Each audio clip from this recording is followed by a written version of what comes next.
Haleluya. Sebelum duduk kasih senyum dulu Bapak Ibu ya. Kanan kiri ya. Shalom. Selamat menjelang hari Natal ya. Tanpa terasa kita sudah tiba di bulan Desember ya. Terima kasih buat kepercayaan yang diberikan untuk saya bisa melayani tempat ini. Ya rasanya sudah lama ya Pak. Dulu masih muda-muda ya, sekarang juga masih muda terus, oke? Saya lihat Anda jemaat yang setia. Saya Pastor Doni Freki Tompunu, bagi yang belum kenal saya gembala di Victory Church Indonesia ya. Saudara siap terima firman Tuhan pagi ini? Yesus sumber pengharapan. Ya, saya beri judul hidangan Tuhan Saudara. Kita baca dalam Roma pasal 15 ayat yang ke-13 bersama-sama 2-3. Semoga Allah sumber pengharapan memenuhi kamu dengan segala sukacita dan damai sejahtera dalam iman kamu, supaya oleh kekuatan Roh Kudus kamu berlimpah-limpah dalam pengharapan. Keadaan dunia tidak akan semakin baik Bapak Ibu. Alkitab tidak pernah menubuatkan keadaan dunia semakin baik. Malah sebaliknya, ketahuilah bahwa pada hari-hari terakhir akan datang masa yang sukar. Kabar buruk buat orang yang di luar Tuhan, tapi kabar baik buat kita yang di dalam Tuhan. Karena tidak ada kebangunan rohani tanpa masa sukar. Semua kebangunan rohani itu lahir di masa sukar. Dan di masa sukar itulah kita akan melihat perlindungan Tuhan, kita akan melihat penyediaan Tuhan, dan kita akan melihat kemuliaan Tuhan yang semakin besar. Anda harus tahu kuncinya. Hidangan Tuhan adalah kunci pengharapan dalam hidup kita. Amin. Katakan yuk, hidangan Tuhan. Jadi Tuhan menyediakan hidangan bagi kita di tengah semua pergumulan hidup kita, di tengah semua kesukaran dunia ini untuk kita nikmati. Amin. Hidangan Tuhan itu kunci kemenangan dan berkat Tuhan di tengah situasi kondisi dunia yang semakin sukar. Itulah sumber pengharapan kita. Kalau kita baca dalam Mazmur 23 ayat yang kelima bersama-sama dengan keras 2-3. Engkau menyediakan hidangan bagiku di hadapan lawanku. Engkau mengurapi kepalaku dengan minyak, pialaku penuh melimpah. Saudara, tantangan bukan semakin kecil tapi semakin besar. Ibarat Daud lawan Goliat. Orang bilang apa? No hope. Bilang mas sebelahnya, mati aja deh lu. Itu kata orang dunia. Tapi dengar baik-baik. Ya, Tuhan memang dengan sengaja seringkali membawa umatnya untuk masuk dalam situasi peperangan yang secara manusia hitung-hitungannya gak mungkin kita menang. Katakan setelah saya, tidak ada kemenangan tanpa peperangan. Semakin besar peperangannya, semakin besar kemenangannya. Amin. Ingin kemenangan yang besar atau ada ingin kemenangan kecil dalam hidupmu? Artinya Anda butuh musuh besar atau musuh kecil?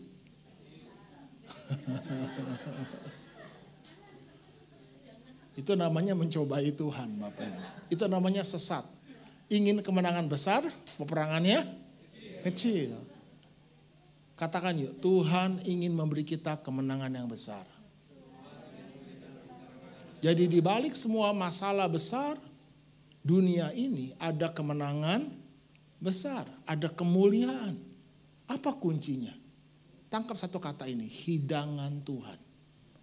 Tuhan menyediakan hidangan. Ini hidangan raja Bapak Ibu, disebut sulhan, meja emas. Ini bukan hidangan sembarangan hidangan. Ya. Oke, kalau kita baca dalam saya ambil satu artikel ya.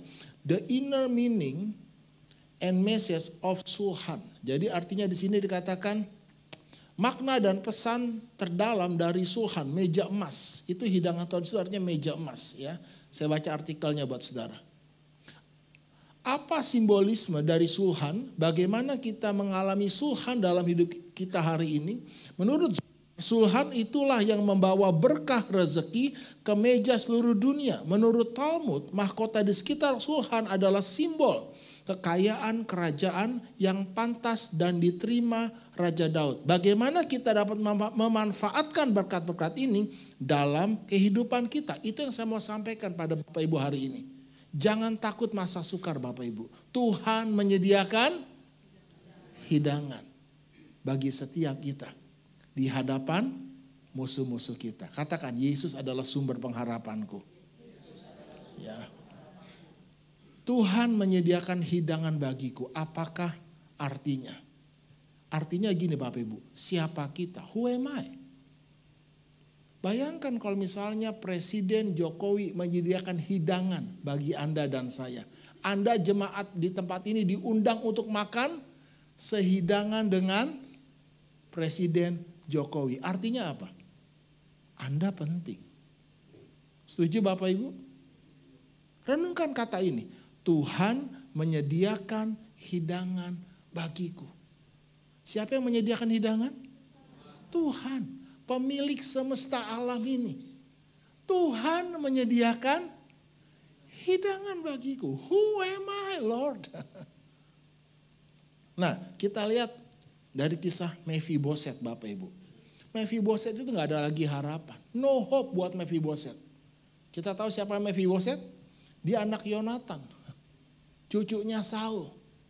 Sang raja yang kalah perang. Tidak ada harapan bagi Mephiboset. Tapi kalau kita baca dalam 2 Samuel pasal 9 ayat 6-8. Dan Mephiboset bin Yonatan bin Saul masuk menghadap Daud. Ia sujud dan menyembah. Dengan penuh ketakutan tentunya. Ya. Mungkin Mephiboset berpikir udah gak ada harapan nih. Betul Bapak Ibu? Abis gua nih. Ya, tapi ini dikatakan Daud. Kemudian berkatalah Daud kepadanya. Apa yang pertama Daud katakan? Janganlah takut. Hari ini Tuhan berkata kepada Anda dan saya, janganlah takut. Karena aku bukan ingin menghukummu, tapi aku ingin memulihkanmu. Amin. Sebab aku pasti akan menunjukkan kasihku kepadamu. Oleh karena apa? Yonatan ayahmu. Next terus. Aku akan mengembalikan kepadamu. Aku akan memulihkan segala ladang Saul nenekmu. Dan engkau akan apa? Tetap makan sehidangan dengan aku. Tapi Mephiboset katakan. Lalu sujudlah Mephiboset dan berkata apa? Apakah hambamu ini? Who am I? Sehingga engkau menghiraukan anjing mati seperti aku. Anda lihat ya. Kalau kita baca dalam 2 Samuel terus next. Ayat 2 Samuel 9:11 baca sama-sama. Dan Mephiboset makan sehidangan dengan Tuhan sebagai salah seorang anak raja. Katakan yuk, Tuhan menyediakan hidangan bagiku. Artinya apa Bapak Ibu? Yang pertama next ya. Lihat dirimu seperti Tuhan melihat dirimu. Mephiboset melihat dirinya sebagai apa? Anjing mati. Gak ada harganya. Gak ada harapan. Berhenti melihat dirimu seperti apa yang kau lihat. Mulai lihat dirimu seperti apa yang Tuhan lihat. Itu adalah kunci untuk menerima berkat Allah. Banyak anak Tuhan tidak mengalami terobosan dalam hidupnya karena dia hanya melihat dirinya seperti apa yang dia lihat atau dunia lihat. Hal pertama yang harus diubah dalam hidupmu sebelum Tuhan dapat mengubah seluruh hidupmu adalah cara pandangmu. Matamu melihat aku selagi aku masih bakal anak. Selagi aku belum jadi anak. Selagi aku belum ada dalam kandungan. Tuhan sudah melihat kita. Coba angkat tangan semuanya. Ikutin saya. 1, 2, 3. Sadaroi.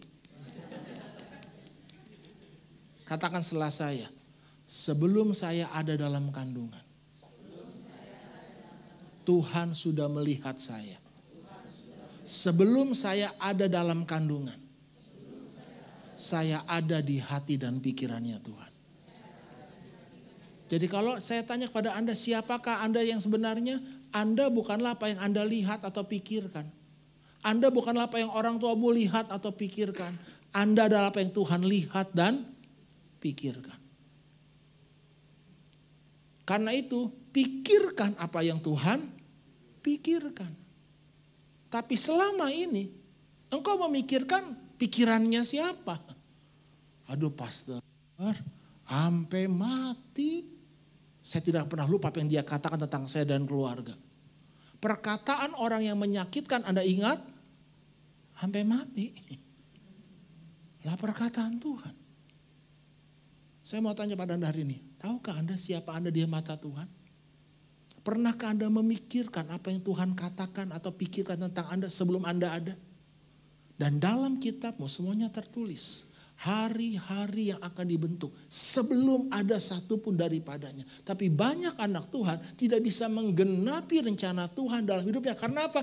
Karena dia hanya memikirkan apa yang dunia pikirkan atau dirinya pikirkan. Makanya hal pertama yang Tuhan harus ubah dalam hidup kita adalah Tuhan ganti nama kan. Kamu tuh bukan Yakub, kamu tuh Israel. Berhenti memandang dirimu sebagai seorang pecundang. Lihat dirimu seperti apa yang aku lihat. Kamu tuh anak raja, amin. Anda tuh penting di mata Tuhan. Jangan melihat dirimu, aku ini ulat bulu, najis, kudis lah. Stop. Amin. Katakan yuk, Tuhan menyediakan hidangan bagiku. Wow. Di tengah semua pergumulan kita ya. Oke, jadi yang pertama adalah Tuhan menyediakan hidangan bagiku. Artinya you are important. Anda itu penting di mata Tuhan. Itulah artinya Yesus sumber pengharapanku. Karena Yesus menunjukkan, aku datang ke dunia ini untuk memikul dosamu. Kalau Anda baca dalam 2 Petrus kata gini, ia sendiri telah memikul semua dosa kita. Wow, nanti kita lihat ya. Jadi yang pertama tangkap itu. Katakan ya, saya penting bagi Tuhan. Amen. Kita tanpa Tuhan tidak bisa. Tetapi Tuhan tanpa kita, dia tidak mau. It's a privilege, satu kehormatan Bapak Ibu. Ya. Yang kedua, kita lanjut. Tuhan menyediakan hidangan bagiku. Apa artinya? Di mana Tuhan menyediakan hidangan bagiku? Tuhan menyediakan hidangan bagiku di mana? Di hadapan, next. Di hadapan lawanku. Bayangin, ini lagi perang nih. Ini kondisi apa? Kondisi genting kan? Lagi perang, Tuhan menyediakan hidangan bagiku. Artinya Tuhan mau kita perang atau Tuhan mau kita makan? Jangan bengong, ayam bengong mati Bapak Ibu. Jawab. Enggak, ini kondisinya kan lagi genting nih. Lagi perang. Tuhan menyediakan hidangan bagiku di hadapan lawanku. Artinya Tuhan mau kita makan atau perang? Tuhan mau kita makan. Lebih enak makan atau perang? Kalau kita makan siapa yang perang? Kalau kita perang, siapa yang makan? Ingat baik-baik, Tuhan adalah gembalaku, kata Daud. Domba itu kan gak punya senjata pertahanan. Atau untuk membela dirinya, gak punya. Satu-satunya binatang yang tidak punya alat pertahanan untuk menyerang ataupun bertahan itu cuma domba. Cuma domba. Siapa pertahanannya? Ya gembalanya. Jangan jadi domba yang sotoy, oke? Tahu sotoy? Sok tahu lu ya. Bilang sama sebelahnya, lu tuh domba tahu. Bukan kambing. Bilang sama sebelahnya, tahu diri lah. Ya, kita ini apa? Domba. Dan Anda gak perlu takut, gak perlu khawatir. Gembala kita tuh gembala agung gitu loh. Jangan sotoy. Tugas domba apa? Makan. Tuhan adalah gembalaku, takkan ia membaringkan aku di padang yang berumput hijau. Jadi fokus kita apa? Waduh, ketahuan belum sarapan nih. Ya, fokus kita apa? Makan, bukan perang. Jadi Anda harus mendefinisi ulang yang namanya peperangan rohani. Ya, next time lah kita bicara itu. Next ya, artinya apa? Change priority ahead. Anda harus ganti prioritasmu. Makanya saya nggak pernah lagi sujud menyembah masalah saya. Saya tidak lagi membiarkan hati dan pikiran saya dikuasai masalah.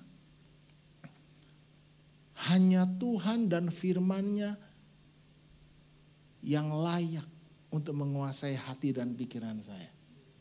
Amin. Karena itu Matius pasal 6 ayat 33 berkata apa? Tetapi carilah dahulu kerajaan Allah dan kebenarannya. Baru apa? Semuanya akan ditambahkan. Itu kan hanya tambahan gitu. Bukan prioritas. Apa yang prioritas? Kerajaan Allah. Nah, kerajaan Allah bicara apa? Lalu Yesus berbicara pula dengan perumpamaan kepada mereka. Hal kerajaan sorga. Seumpama seorang raja yang mengadakan perjamuan kawin untuk anaknya. Ia menyuruh hamba-hambanya memanggil orang-orang yang telah diundang ke perjamuan kawin itu. Baca keras-keras. Tetapi orang-orang itu tidak mau datang. Ia menyuruh pula hamba-hamba lain pesannya. Katakanlah kepada orang-orang yang diundang itu. Sesungguhnya hidangan telah kusediakan. Ini hidangan raja Bapak Ibu. Ini bukan hidangan sembarangan. Hidangan ini sulhan, ini meja emas. Tuhan menyediakan hidangan bagiku di hadapan semua lawanku. Lembu-lembu jantan, ternak-ternak piaraanku telah disembelih. Semuanya telah tersedia. Datanglah ke perjamuan kawin itu. Tetapi orang-orang yang diundang itu tidak mengindahkannya. Ada yang pergi ke ladangnya, ada yang pergi mengurus usahanya, dan yang lain menangkap hamba-hambanya itu, menyiksanya dan membunuhnya. Next, baca sama-sama. Maka murkalah raja itu, lalu menyuruh pasukannya ke sana untuk membinasakan pembunuh-pembunuh itu dan membakar kota mereka. Kalau Tuhan menyediakan hidangan bagi kita di hadapan semua lawan kita, itu artinya apa? Anda harus mengubah prioritas hidupmu. Bilang sama sebelahnya, yang terpenting bukan masalah kita. Tetapi apa yang Tuhan sediakan bagi kita. Apa yang Tuhan sediakan? Hidangan. Nanti kita belajar, hidangan apa yang Tuhan sediakan? Ya firman-Nya. Ya tubuh dan darahnya. Nanti kita mengerti itu. Makanya ini gereja lokal kami, next tolong ya. Kami itu punya program namanya V Club. Ya, Victory Club. Apa itu Victory Club? Kami mulai ini hampir 4 tahun yang lalu. Start dari beberapa orang. Itu adalah jadi gini Bapak Ibu ya. Ini renungan firman via grup WhatsApp. Tapi grup kecil-kecil ya. 5-8 orang. Ya. Dan ada sistem poinnya. Apa yang dibahas? Khotbah hari Minggu. Jadi khotbah Minggu, setelah Minggu khotbah, hari Senin itu saya sebagai gembala akan mengeluarkan satu kata kunci berkaitan dengan khotbah hari Minggu. Contoh misalnya, saya khotbah minggu kemarin tentang going stronger, menjadi lebih kuat. Apa kata kuncinya? Kekuatan.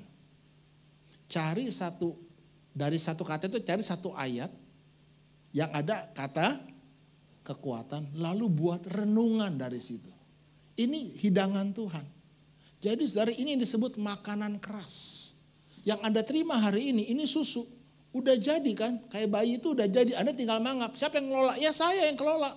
Saya yang masak. Nah, saya melatih jemaat untuk makan makanan yang keras. Makanan keras itu bukan khotbah yang keras-keras. Makanan yang diolah sendiri. Sehingga jemaat itu gak jadi bayi. Dia bisa makan makanannya sendiri. Dari firman Tuhan. Tuhan menyediakan hidangan. Kami pakai sistem scores. Ya, sasaran, kondisi, opsi, raih. Kami latih setiap jemaat yang Tuhan percayakan untuk apa? Buat renungan. Bukan baca renungan. Bukan. Buat renungan. Dari satu kata khotbah minggu. Kekuatan. Anda terima susu. Oke, terima garis besarnya. Anda olah lagi. Kunyah lagi. Nah, itu ada sistem poin Bapak Ibu. Ya, jadi renungan 1 poin 1, renungan 2 poin 2, renungan 10 poin 10. Hari ke-11 gak buat renungan, poinnya hilang. Iya, kami buat sistem itu.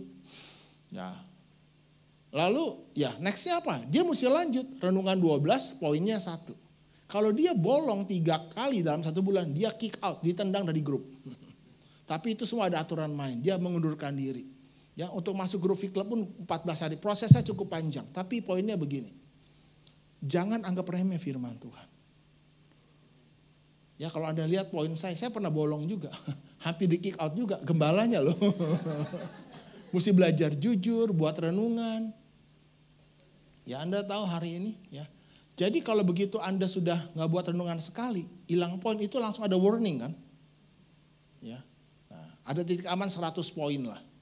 Kalau udah 101 mundurnya ke 100 nggak ke 0. Itu sistem yang kami buat Bapak Ibu. Ya, sehingga begitu jemaat nggak buat renungan, ada yang hilang, ada yang nyala, ada warning, hati-hati. 1 kali bolong, pemimpin V Clubnya akan telepon dia, ada apa? Kok bolong? Itu ada semua terdata. 2 kali bolong, supervisornya turun. Kenapa kamu? 3 kali bolong, ya dia masuk pra V Club lagi, keluar. Dia mesti mundurkan diri atau tidak ya. Ini sudah sepakatan bersama. Ya, sekarang di jemaat kami ada lebih dari 500 orang every day buat renungan. Nggak langsung 500 ya, dari 5 orang sekarang ke 500. Kami latih setiap jemaat. Jadi kami nggak hitung jemaat yang hadir hari Minggu. Jemaat yang Tuhan percayakan adalah mereka yang merenungkan firman Tuhan setiap hari. Itu yang kami hitung.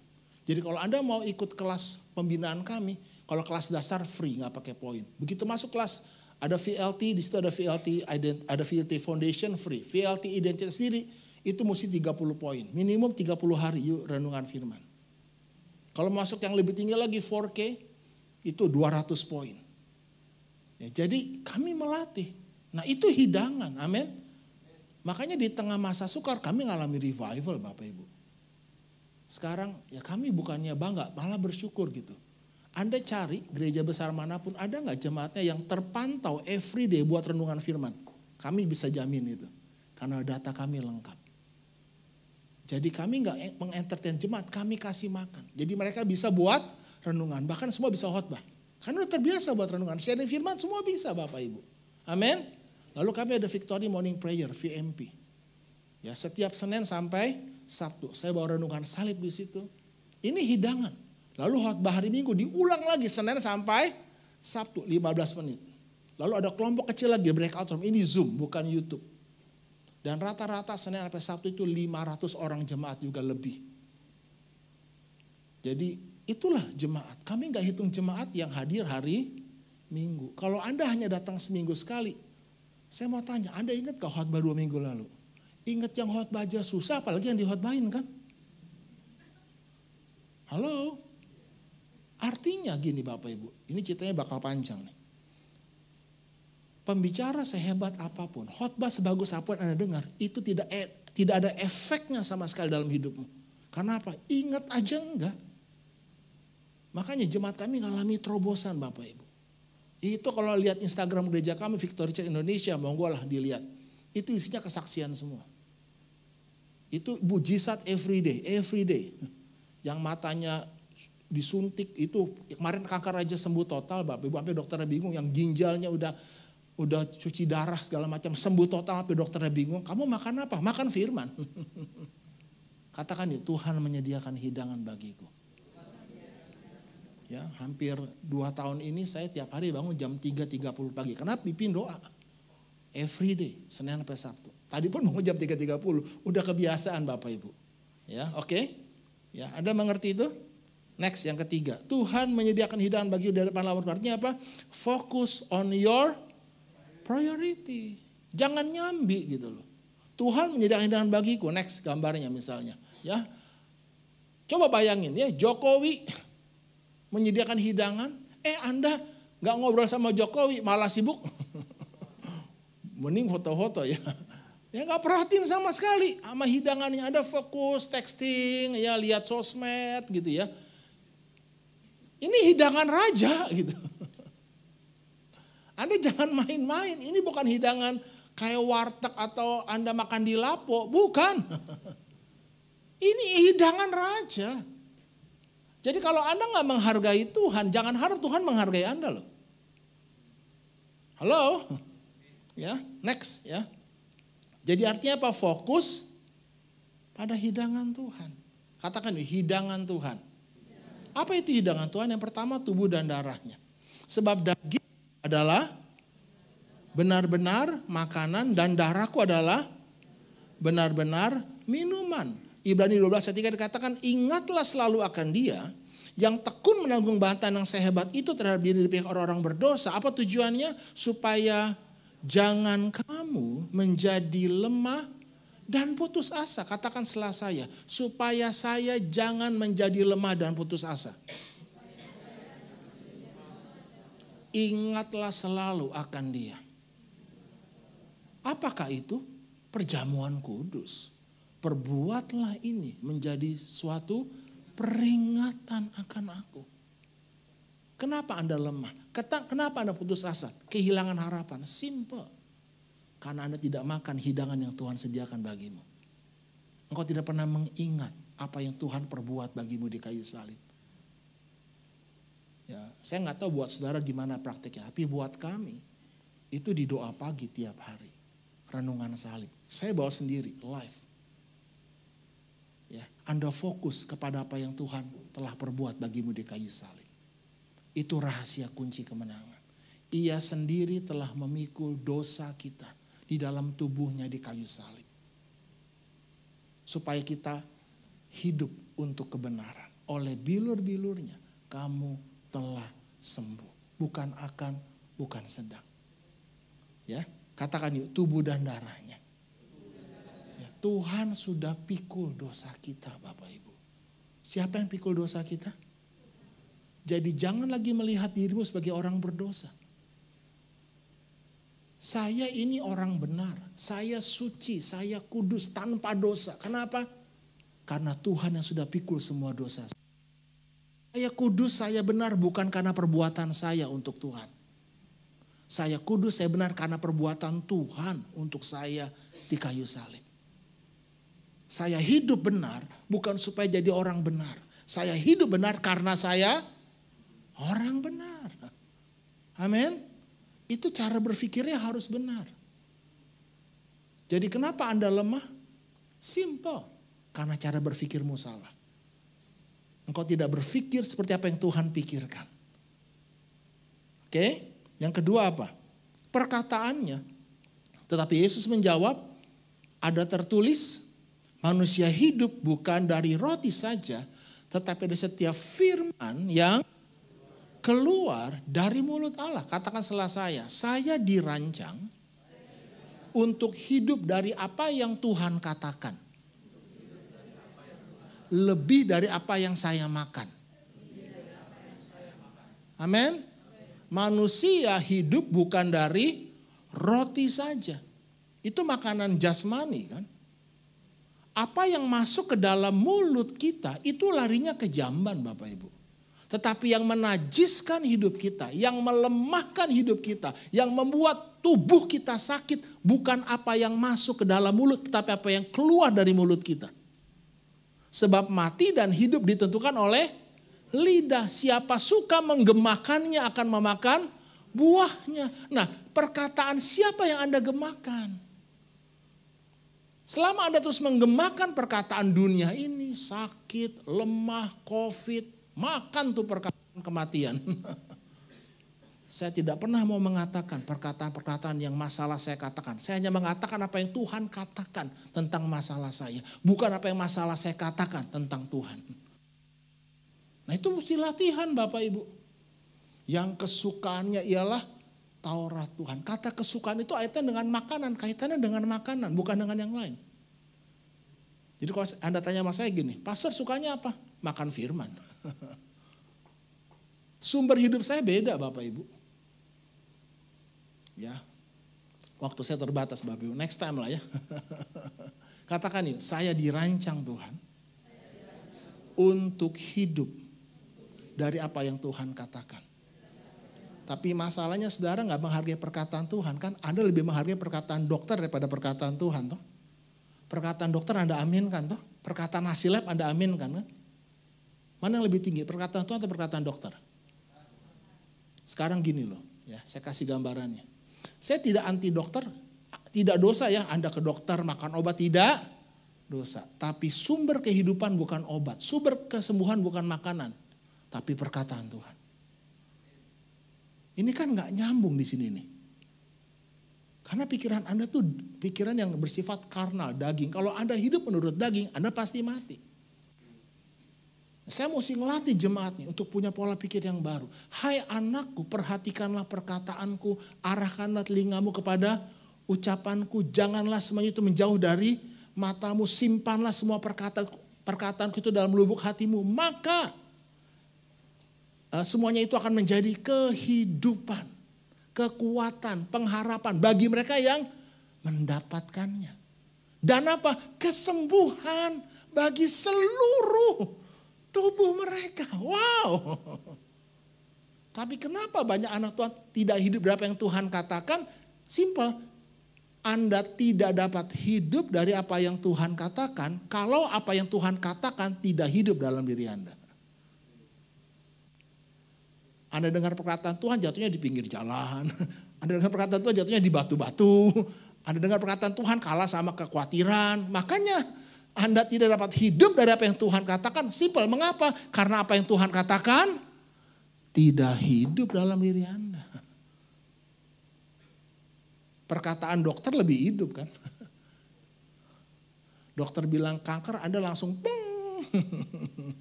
padahal belum tentu benar. Itu jemaat kami alami Bapak Ibu. Tapi kan iman gak bisa dipaksa. Anda mau lebih percaya mana? Ya, buat saya sih. Kalau Pak RT ngomong A, Pak Lurah ngomong B, Gubernur ngomong F, Pak Presiden ngomong Z. Anda dengar yang mana?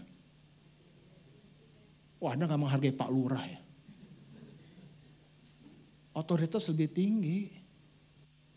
Itu sebabnya. Bukannya sombong, bukan. Saya ngerti otoritas. Perwira itu berkata apa? Katakan sepatah kata saja. Bujangku itu akan perkataan Tuhan itu menyembuhkan. Karena perwira ini ngerti otoritas. Jangan tempatkan perkataan Tuhan di bawah perkataan manusia. Tempatkan perkataan Tuhan di atas batasan natural. Mana Tuhan katanya sudah sembuh, aku masih sakit. Ya itulah problemnya di pikiran kita. Menang di dalam, menang di luar. Sembuh di dalam, sembuh di luar. Amin. Di mana perkataan Tuhan dalam hidupmu? Nyelip di gudang mana nggak tahu lah. Mesti digali baru ingat gitu ya. Amin. Yang ketiga apa? Tugas dan perintahnya. Makananku adalah melakukan kehendak Dia dan menyelesaikan pekerjaannya. Anda harus tahu panggilan Tuhan dalam hidupmu. Anda dipanggil bukan supaya kaya. Pakai kekayaan untuk bangun rumah Tuhan. Bukan untuk jalan-jalan sana sini, oke? Yang terakhir yang keempat, Tuhan menyediakan hidangan bagi artinya apa? Musuh sudah dikalahkan, bersuka citalah. Ya, sudah selesai kata Tuhan. Tetelestai, amin. Engkau menyiapkan pesta bagiku di depan lawanku. Ini terjemahan bahasa Indonesia sehari-hari ya. Engkau menyambut tamu terhormat. Engkau minuman lezat anggur berlimpah-limpah. Bersukacitalah senantiasa dalam Tuhan. Sekali kau katakan, bersukacitalah. Katakan ya, sudah selesai. Anda tahu arti kata tetelestai itu 3. Utangmu sudah lunas. Amin. Hukumanmu sudah dibayar, dijalani, dipikul. Yang ketiga, peperangan sudah dimenangkan. Hutang, hukuman, peperangan. Itu tetelestai. Anda pernah punya hutang? Saya pernah punya hutang. Pas saya khotbah, ya waktu saya habis ya. Pas saya khotbah, orang yang saya utangi ada di situ, Pak. Itu nggak bisa tenang. Ya, lagi puji-pujian saya lihat, lalu saya beresin, saya minta maaf. Ya, tetap nggak bisa tenang. Tapi begitu lunas, gimana sekarang ketemu? Udah lunas, ngapain saya mesti takut? Hukuman sudah dijalankan. Anda dijatuhi hukuman 2 tahun. Udah selesai 2 tahun keluar, perlu gak takut? Kecuali Anda buron. Atau yang ketiga, peperangan sudah dimenangkan. Argentina sudah juara dunia. It's already done. Ngapain mesti berusaha lagi? Tetelestai. Hai maut, di mana sengatmu? Sengat maut ialah dosa. Dan semua dosa kita udah dipikul Tuhan di kayu salib. Hai lebah, di mana sengatmu? Sengatnya udah gak ada kan? Kenapa kita mesti takut sama lebahnya? Hai singa, di mana gigimu? Ranting. Taring. Ngapain kita mesti takut? Ini bukan sombong. Ini kebenaran. Saya mempercayai perkataan Tuhan lebih dari apa yang saya lihat, pikir dan rasakan. Karena perkataan Tuhan di atas pikiran saya. Bukan di bawah pikiran saya. Perkataan Tuhan itu tidak terlihat. Tapi yang menjadikan semua yang kita lihat. Amin. Tuhan menyediakan hidangan bagiku. Ya, artinya apa? Anda penting. Yang kedua, prioritas. Yang ketiga, fokus. Yang keempat, bersukacitalah, pesta. Jangan diundang Tuhan pesta, Anda malah pusing ya. Ayo makan, ada pusing. Aduh ya, saya makan apa ya? Kayak orang bingung. Yuk udah menang. Amin. Mari kita beri bersama-sama ya. Haleluya. Tuhan menyediakan hidangan bagiku. Saya sudah selesai berbicara. Tapi biarlah firman Tuhan yang ditanam ini boleh Anda renungkan kembali. Terima kasih Tuhan.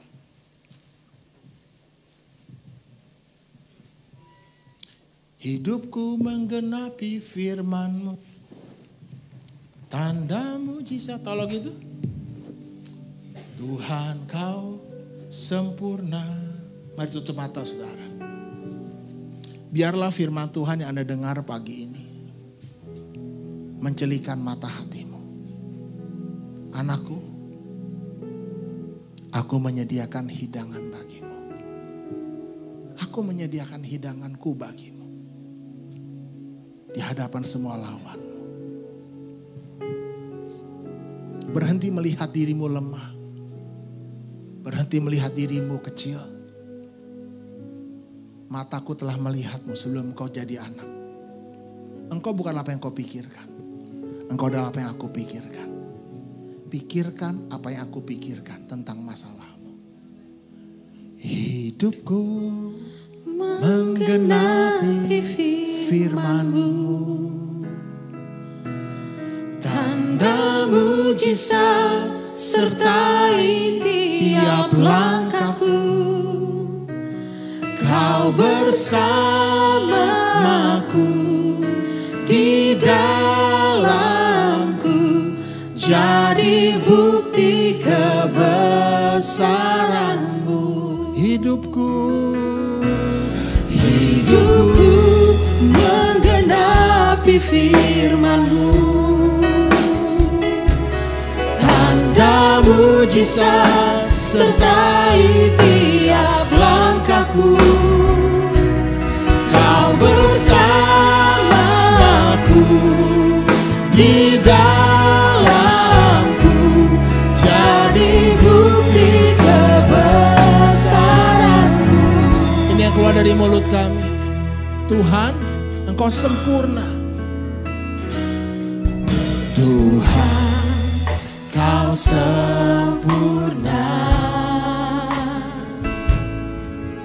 Dalam rencana-Mu dan karya-Mu, ku serahkan hidupku. Murnikan dengan Roh-Mu. Tuhan, Kau sempurna. Dalam rencana-Mu dan karya-Mu, ku serahkan hidupku. Murnikan dengan Roh-Mu. Hidupku menggenapi firman-Mu.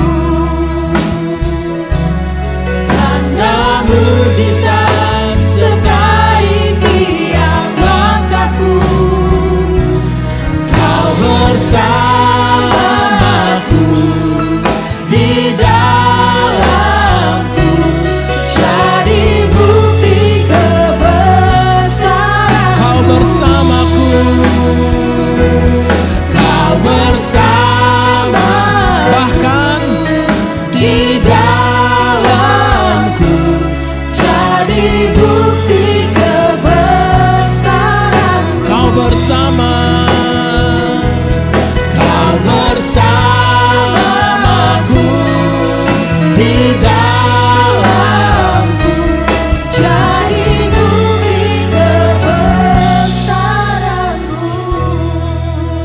kau putus asa, aku bersama denganmu, aku di dalam.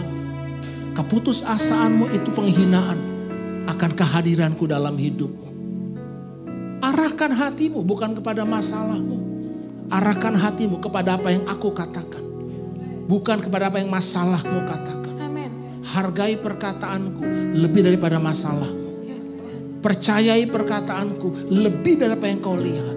Bergembiralah anakku. Maka Tuhan akan memberikan kepadamu apa yang diinginkan hatimu. Bangkit.